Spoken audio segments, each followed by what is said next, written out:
Hello everyone, in this video we're going to be looking at the first set of fact sheets that have been released for Farming Simulator 25. And we have some screenshots to go over, plus the specs for 4 vehicles and 2 pieces of equipment. Starting out, we have a screenshot of the Valtra S-Series tractor pulling the Brantner TR340 92 PT trailer, which is more commonly known as the Brantner Power Tube trailer. And we can see the Valtra has this really nice bronze paint job on it. Plus there's mud and dirt around the front hitch and on the tyres of both the tractor and trailer, which does look a lot better than the dirt and mud did on vehicles in FS22. Going over to the specs, the Valtra S-Series of course comes under tractors, has engines ranging from 280 to 420 horsepower, a 610 litre fuel tank, and weighs 11.9 tonnes. Then the cost of this Valtra will be £254,500, but obviously it will be more expensive depending on which setup options you choose. And lastly, it has a variable CVT transmission with a top speed of 50 km per hour or 31 miles per hour. So it's got some pretty good specs, and it will be quite a unique looking tractor to have on your farm with the bronze colour of it. Moving on to the Brantner Power Tube, obviously this will be in trailers, and it has a capacity between 30 to 46,000 litres, weighs 11.2 tonnes, and costs £65,500 to buy, which again is for the base model, so any options added will change the price. Then this can hold all of the usual crops alongside silage, TMR, road salt, etc. The 2 mystery icons on here we now know are peas and green beans as well. But if you haven't seen any of the videos that show them crops yet, then the 2 other new crops coming to FS25 are peas and green beans. Okay, for the next screenshot we have the Merlo MF44.9 CS 170 CV-tronic telehandler. And there was actually a machine reveal released not so long ago that showed some gameplay of this Merlo telehandler. So we have got to see what this vehicle is capable of, and the introduction of the Merlo brand to the base game already. But if you haven't seen the gameplay, then this screenshot gives you an idea of what this can do, with the weeder being attached to the back of it. And in the gameplay we did actually see it power harrow in a field, so it's going to be a very useful vehicle to have on your farm, because it can do much more than a regular telehandler. The cab of this does also raise up as well, so it's a very unique vehicle. Moving on to the specs, this Merlo telehandler will cost £149,500, has 170 horsepower with a variable CVT transmission, a 140 litre fuel tank with a top speed of 40 km per hour or 24 miles per hour, and weighs 9.5 tonnes. This is quite an expensive telehandler compared to what we're used to though, but I do think the price is justified because we're getting a telehandler that is capable of doing things other telehandlers can't. And it also has a raisable cab, which will make it more fun to use than other machines.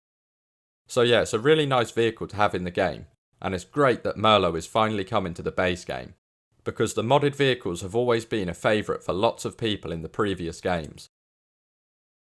Now on to the third screenshot, we have the Oxbow MKB 4TR spinach harvester. And we've seen lots of footage and screenshots of this already, but obviously we've never seen the specs for this vehicle. So let's take a look at them. Okay, this Oxbow spinach harvester is going to cost £635,000, so it is an extremely expensive machine. However, we know that spinach is also going to be a very profitable crop, if not one of the most profitable crops in the game, so it shouldn't be very difficult to make the money back from this machine. And of course, there's always the option of leasing it. Besides the cost, this has 400 horsepower with a variable CVT transmission, a 950 litre fuel tank with a top speed of 25 km per hour or 15 miles per hour, and a capacity of 35,000 litres. It also weighs 26.7 tonnes and has a working speed of 10 km per hour or 6 miles per hour. Then with this being a spinach harvester, there's no surprise that it holds spinach. But overall the specs of this are pretty much what you'd expect for a harvester of this size. And it is a really cool vehicle with the quad tracks and how the bunker raises up and tips to the side to unload the spinach.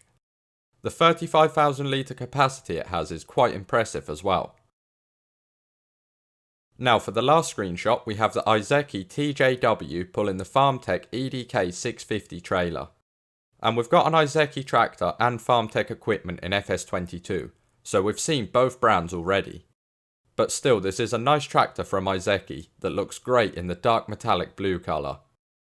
We do know the rice planter and harvester are from Iseki as well, so it's good to see more from them in the game. Then the FarmTech trailer is a nice small trailer that will be perfect for starting out with or working in little fields. And for the specs of these, the Iseki TJW tractor has 123 horsepower, a 190 litre fuel tank, weighs 4.6 tonnes and costs £92,000 at the base model. Then it has power shift transmission with a top speed of 30 km per hour or 18 miles per hour. So it's a small lightweight tractor that doesn't have much power, but as we know there's always a place on our farms for the smaller equipment. Then for the FarmTech trailer, this has a 4,000 to 8,000 litre capacity, costs £6,000 at the base price, and weighs in at 1.2 tonnes. And then it can hold the same things as the Valtra trailer we looked at. So like I said, it's a nice trailer to start out with or work on the smaller fields. And that brings us to the end of this week's fact sheets. But we got our first look at the specs of some vehicles and equipment, which is always nice to see. Plus these fact sheets will be coming out every week from now, usually on a Friday, so there will be plenty of them to look at before the game's released. We will also be getting more screenshots, gameplay and other information alongside these fact sheets as well. And Farming Simulator 25 will be out on November 12th, so we'll be finding out lots more about the game up until then. But that's everything for today. I hope you enjoyed this video. If you did, let me know by leaving a like and feel free to subscribe so you never miss another video.